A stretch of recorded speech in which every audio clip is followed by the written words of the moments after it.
Seeking the wise. With Aaron and Alexander discussing the Just philosophy.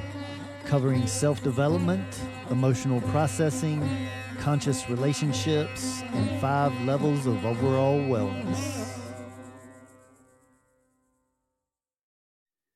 Hello, beautiful people, and welcome to the Wise podcast. Alexander here, and really hope that you are enjoying these latest episodes that Aaron and I are giving a little bit more of a personal look into past episodes and expanding on the subjects. So please, once again, you can assist us by sharing it, by contributing financially to be a member, or to just word of mouth and spreading this information and where you got it from and turning us on to your friends and family. We really appreciate it.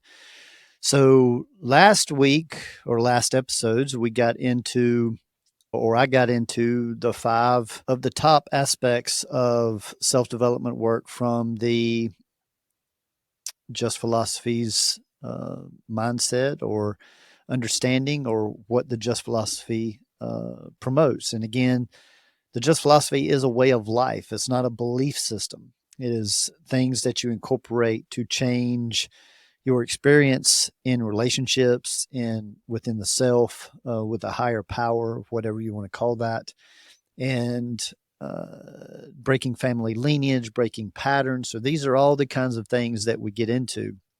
And so there's going to be many episodes that this covers. Probably too many to list all of them, but I'm sure there will be some listed in the notes that you can check out to get deeper information around all of these subjects. Today, we're going to be focusing on 5 or 6 of the top aspects in relationships or conscious relationships. What falls under that is conscious communication. So that's kind of like where we're going to start here. And what does conscious communication in relationships mean? There are 5 main aspects from this view in conscious communication. And I like to use the word optimal. And these are 5 questions that you can ask yourself before engaging in a relationship-oriented question, whether that's an intimate relationship or possibly even business relationship or family or even friend. And these questions are, is this the optimal time to have this discussion? Is this the optimal place to have this discussion? Is this the optimal subject to discuss now? Is this the optimal person that I should have this conversation with? And paying attention to the optimal duration. Have I already been talking about this subject long enough? See, we want to keep people wanting more, to come back to ask more questions. So sometimes we can be guilty of over talking. So these are just a quick check-in when you start to engage with somebody, to just run this list internally. And if you get a no with any 5 of those, then you may not want to engage in that conversation at that time. If you get a yes with all 5, then there's a high likelihood that the conversation will go well. But remember, duration is key. So again, is this the optimal time, the optimal place, the optimal person, the optimal subject, and the optimal duration? So work with that and practice with that and see if that doesn't help your engagement and your responses in those engagements. Another thing that I really wanted to bring up is self-awareness. And we talked about this some in the previous episode of self-development, but self-awareness is very, very important where conscious communication is concerned, because you need to optimally be aware of the energy that you're bringing to the conversation. So see, sometimes people will work on changing their wording or phrasing because they don't want to elicit an emotional reaction in the other person. But many times they don't pay attention to or aware of the energy that they're bringing to the conversation. So many times, if it's a challenge, if frustration or anger or some emotion like that is involved, then I like to suggest to go have the conversation with that person without them being around. I call it putting it on the energetic grid. And so in this situation, you're able to say it exactly the way that it come through your emotional filters. If you're angry, then you say it angry, you release it. But again, this isn't to the person. This is in a private situation by yourself, and you're really looking to just say it how your adolescent, childish self just wanted to react in that moment. And I call this letting the pressure off of the pressure cooker.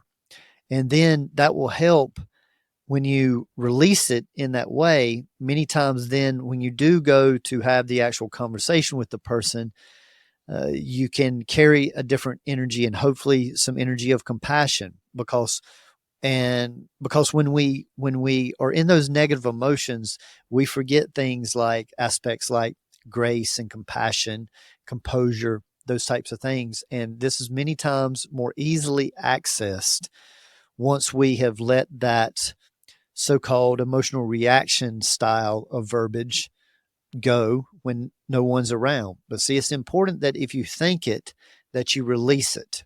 Seeing energy as a thought creates it, and then verbiage releases it or amplifies it. And this is why many times failures in communications happen when people try to engage and they're still very immersed in the emotions rather than just releasing those emotions and working with how to rephrase it or reword it and carrying compassion and grace and love into that conversation. So, energetic awareness is very, very important. And then, if you have that emotional release and you still don't feel cleansed, you may need to wait a day or 2 days or something like that before you have this conversation. But I like to suggest inform the other person and suggest the time when you feel like you may be ready. That way, the person doesn't feel like you're avoiding the conversation.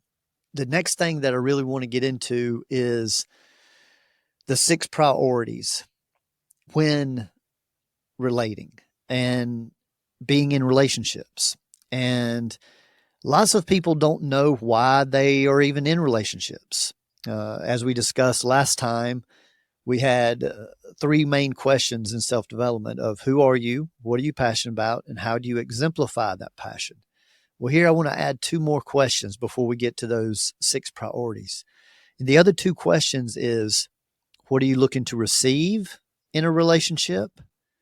And what are you looking to give in a relationship? And this may need to be a list, but I also like to simplify it. In my own relationships, I feel very confident and comfortable in sharing the energetic, the mental, and the emotional side of things. So I want to offer that to all my relationships that no matter what you're going through, I want to help you to see clearly, especially that mental, emotional, and energetic side. And I'm also going to touch on the physical and the spiritual as well. But see, in my intimate relationships, I like to be inspired in those areas. So I'm willing to cover 3 if the other person or people enjoy covering the other 2, which would be the spiritual side and the physical side. I like being inspired to physically work out or to focus on the spiritual aspects of life. And again, in the Just philosophy, that is the practice of faith, the practice of trust, the practice of non judgment, and the practice of gratitude.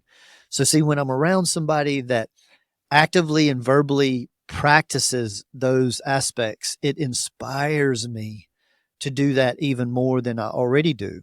I have my 5 levels practice that practice this almost every single day to practice the physical, the mental, the emotional, the energetic, and the spiritual or religious. And so I put effort into that every day, but I like to be inspired in my relationships. And those are the 2 areas that I really feel like is very useful for me to be a little extra inspired. So now the 6 priorities. These aren't listed in any order, but I feel like these are important for people to be aware of because most people aren't aware of all of the roles that they're playing in their relationships. Last time in the 3 questions of who are you. Many people have lots of different nicknames and names, and there's nothing wrong with that. But you can see that energetically you're pulled to play a lot of different roles if you utilize different names. The less names and nicknames that you use, the more you're able to show up consistently as your authentic self. And so in this one, I'm going to give you the list of it's that God or divine energy, whatever you want to call that higher energy. It's the self is the second one. Your intimate relationship is the third one. Your children, siblings, or parents are the fourth one. The fifth one is your hobbies or social engagements. And the sixth one is your career. Now, I like to suggest that when you do this practice to put these 6 in order, in the very beginning, most time when people hear this, they think it's going to be really easy. But when you truly have to choose one before the other, you find out how challenging it is. And I like to suggest that you're only going to be able to do 3 to 4 of these fairly proficiently.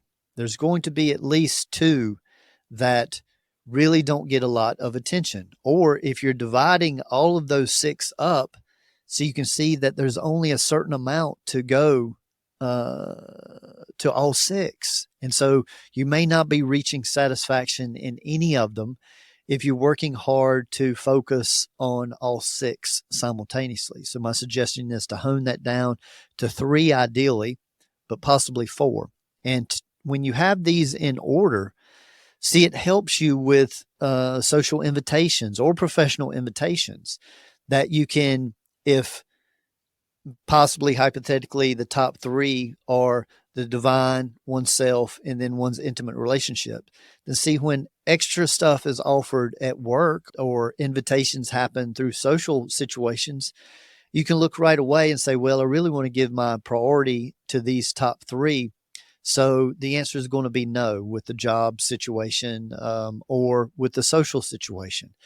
And that can help one to stay centered rather than stretching themselves too thin.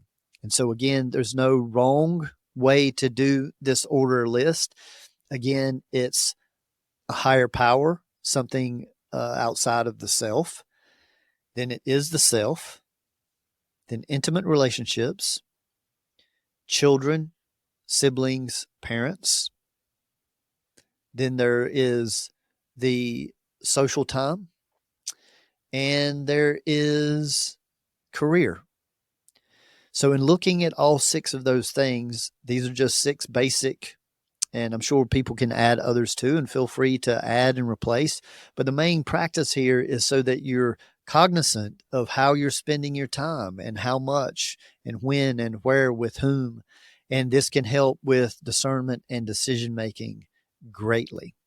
In these private videos, I'm really working to highlight certain areas so that then you can find the podcast that would go in depth with these and utilize those for more information, or write us questions. We love questions. We love to answer those questions and stimulate that relationship between our listeners and ourselves.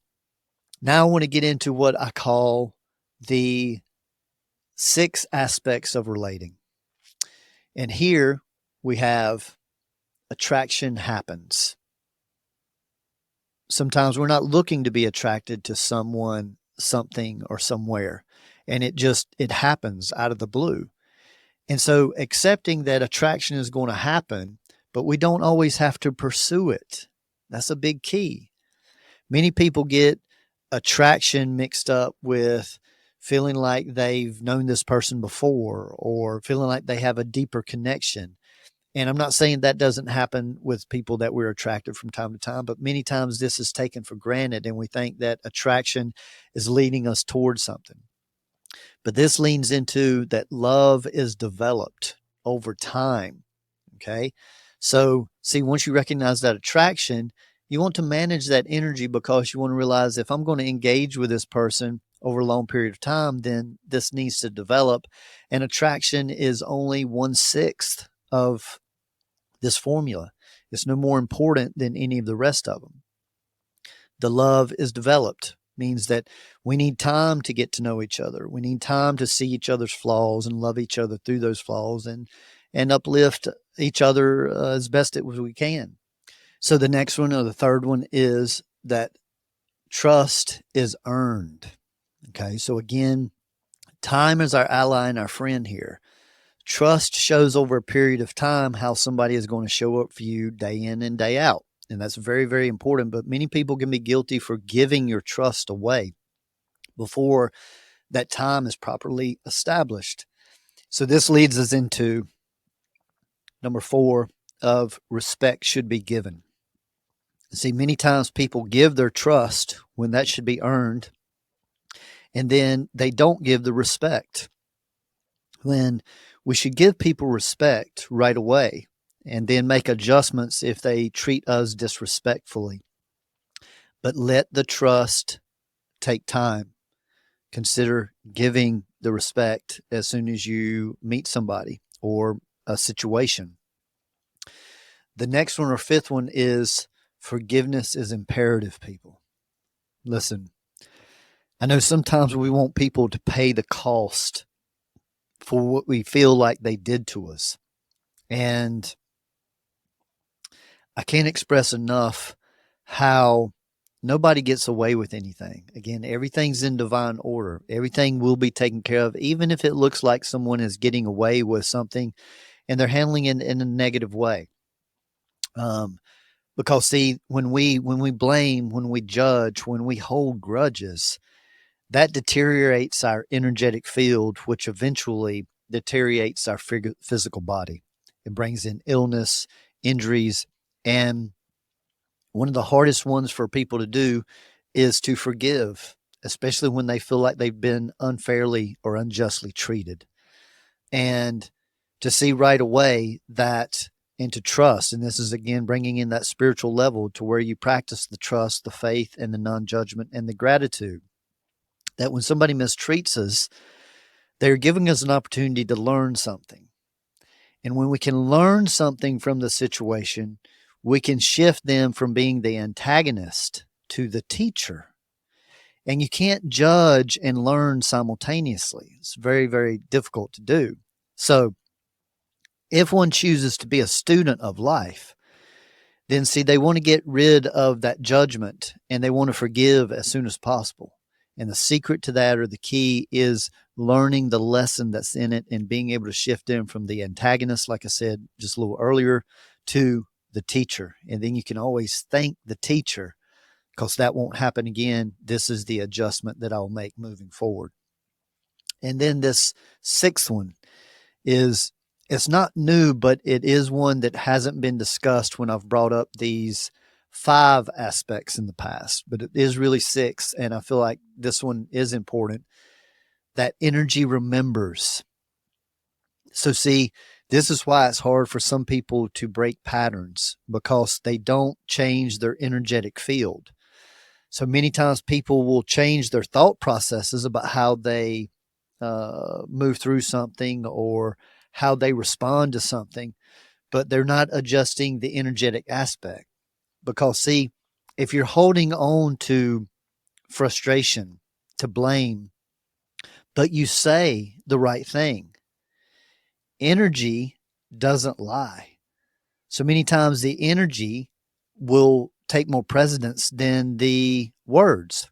And this is where a great saying of, it's not what you said, it's how you said it. And it's the how you said it is the energy that's behind what you say.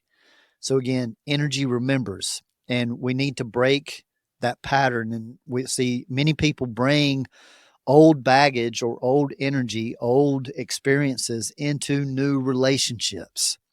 And one of the main aspects of this is they haven't forgave and they're still holding on to resentment. And guess what? Now they're going to be triggered in your present relationship by something that happened similar that's happened in the past. But things can't be resolved until we change how we respond to things rather than react.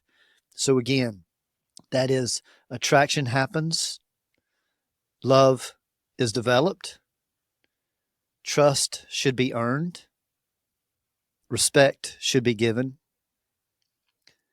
forgiveness is essential, and energy remembers. So I hope you really resonate with those 6 aspects of relating. And again, send us questions, comments. Each one of these lines, a person could spend weeks, months, years practicing to truly hone these 6 aspects. So continue to work with it. Don't beat yourself up when you fail. Just look at it as, okay, from this point on moving forward, I'm going to work to do better. I'm going to do better. Okay, now I want to talk just a little bit about roles in relationships.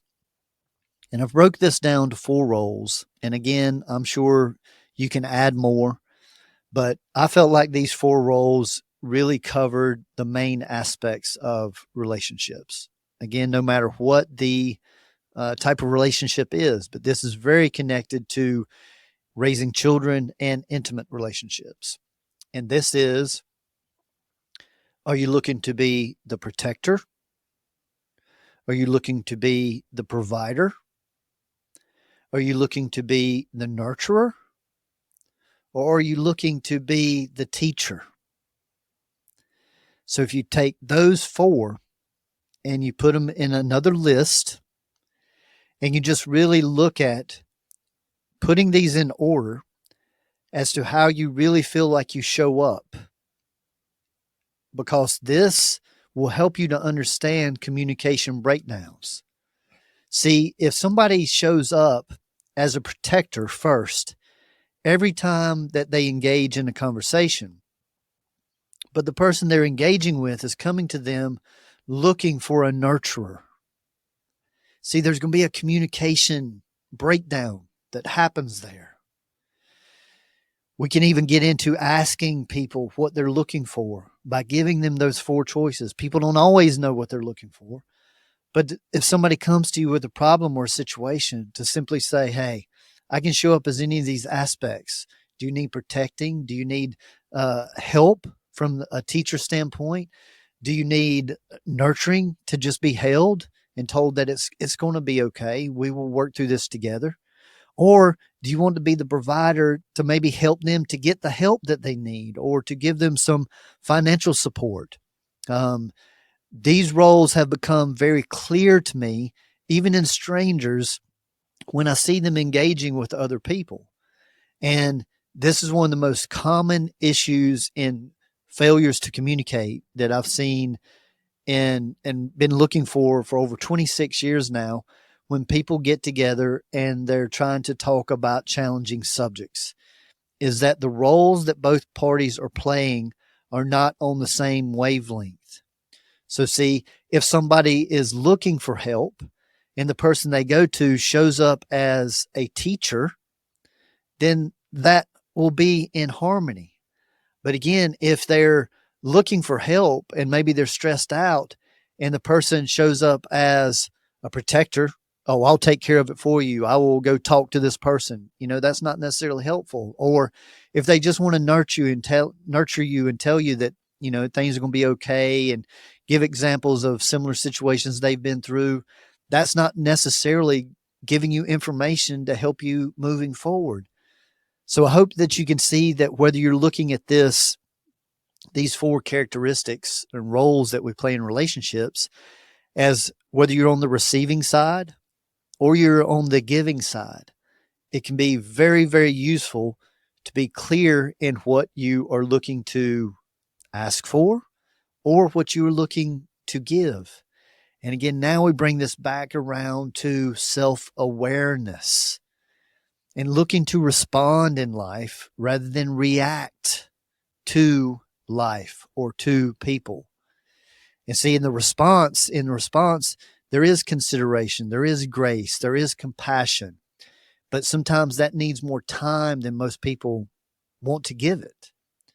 The other highlight that I want to bring in here for extra credit, so to say, that was connected to the self-development is what the Just philosophy labels as the 3 R's. And that is, again, to recognize the person, place, or situation, to show it respect by recognizing the emotional reaction and working with the 5 pillars is what we suggest of the Just philosophy to get back centered and balanced out and non-emotional, because we show respect by not emotionally reacting. And then the third R is to redirect your energy. And see, a lot of people, they recognize and then they want to redirect right away. But in the redirection, they're still carrying this emotional energy that interferes with the process of correction. So, this is why a lot of people fail in changing their patterns even after they recognize it, because they're going from recognizing it to redirecting, and they're skipping the step of respecting, learning to respect. And the optimal respect is for other people and situations is when we're not emotionally reactive, when we're willing to sit in a challenging conversation and not take everything that's being said personal, to not feel the need to defend, to not feel the need to judge because we're taking this opportunity to feel judged. See, conscious communication is just that. It's about learning to communicate and respond to each other's words rather than react to the words. And those reactions, see, are many times connected to past experiences that people have gone through, possibly 10, 15, 20, 30 or more years ago. And so this is why that respect level is so important. And I'm going to bring in the word acceptance, which is one of the biggest words in the whole Just philosophy. Again, acceptance doesn't mean that you condone or approve of the action. It merely means that you're going to cease having resistance to it. And this is part of conscious communication, that you prepare when somebody wants to talk to you about a certain subject, to not get defensive about it, to not start working on your game plan to attack if they attack you, but see, to work on softening, work on being willing to hear whatever this person has to say, however they say it. I'm going to accept it. That doesn't mean that I'm going to agree with it. And many times in conscious communication, both parties ideally need to present their case like the beginning of a court case. They just get to present their case before they go into asking questions. And I've seen and proven in my own experience and with many, many clients that when you agree that, hey, we're not going to look to resolve this situation in this conversation, what we're looking to do is we're looking to bring the points of interest out. And so if both parties get to just speak their truth of the way they feel in that moment or over the last few days or weeks with everything that's going on, and we don't need, or we're not going to take an opportunity to defend it, to correct it, to change the perception. We're just listening to what is being presented. Then after the first person presents the way they see it, then the second person gets to present the way that they see it. And then maybe you need to take a few hours or a day or a few days before you talk about specifics, because part of respect is taking what people say and processing it, wanting to understand their intention, wanting to understand where they're coming from, and then work with how to clarify through language what your original intention was. And this is very important, I see, in conscious relationships, that we get more focused on what a person intends to get across rather than the word and phrasing selection. And a person that stands in their power and is clear in who they are, what they're about, what they're passionate about, and how they exemplify it, see, there's no need to be defensive, because we can all agree that people misunderstand people all the time. Maybe they didn't hear everything completely. There's judgments, preconceived judgments coming into the conversation. So there's many different factors that get in the way of communication breakdown. And I love the word conscious communication or conscious relationships, because what that consciousness means is that you're taking into consideration the overall good of everyone involved. So see, when you carry compassion and you carry consciousness, you're at least aware, or you have an idea how your words or how your actions are going to ripple out and affect other people. And consciously, and being in love, we want to negate as many of those ripples, especially negative ripples, as possible while speaking our truth. So, again, I hope that this is very useful. It's a condensed version of how to grow conscious relationships in all areas of your life. So, once again, Aaron and I are very thankful for everyone that supports us in the many different ways that you do.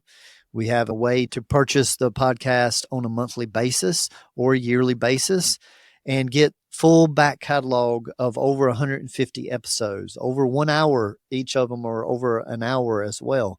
So it's a lot of information, and we're enjoying doing these little snippets. Aaron's sharing over his 7-year experience of working with me in this philosophy. He's able to share some epiphanies that he's had and things that have shifted. And those are beautiful, intimate connections. And here, intimately, I'm being raw and vulnerable with you, beautiful people, as well. But I'm doing my best to stay on task to give you the information in a condensed version so that you can practice it consistently. Because, again, remember, gradual changes over long periods of time equals lasting results. So we need to practice these concepts and these actual practices for long periods of times, weeks, months, years, before we really understand that we're actually making a change in our life. So much love to all of you that care enough about yourself and those around you to work on yourself, to be compassionate with others, and to hold on to as much consciousness and presence that you can. So much love your way. And please reach out to us at The Wise Wise. And you can also reach out to me for private sessions at thejustphilosophy.com. And that's the wisewisepodcast.com as well. So much love to you all. Thank you for listening to this free version of the Wise Wise podcast. To hear the complete conversation and go deeper into the application of the tools and techniques of the Just Philosophy, head on over to wisewisepodcast.com and become a premium member. You'll get to hear all of our complete conversations, including the complete episodes of our Inward Journey story series and our entire back catalog, and continue your self-development journey with us. We honor your dedication to self-growth, overall wellness, and continuing to ask the wise whys. And remember, gradual changes over long periods of time equals lasting results. Continue on your self-growth journey by visiting thejustphilosophy.com, where you are able to connect personally by booking a private consultation with Alexander in person, by phone, or Zoom. Uncover your authentic self more easily with a human design or destiny card consultation. Here you will gain information about your energetic makeup, personality, and your higher self, as well as navigating your way through your relationships. There are also multiple types of reports available for purchase that help you gain insight into your career, relationships, and opportunities for self-growth.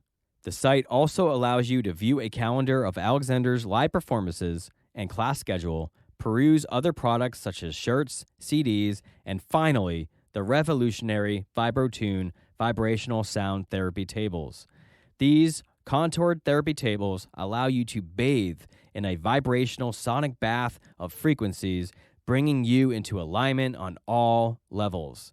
You will be feeling and hearing calming music synced through vibration and frequency. So again, you can grab all this goodness at thejustphilosophy.com, thejustphilosophy.com. The Just Philosophy, as discussed in this podcast, has been developed by Alexander over the last 25 years in his personal studies, private practice, and professional environment. The information discussed is intended for educational purposes only and is not meant as a replacement for conventional medicine.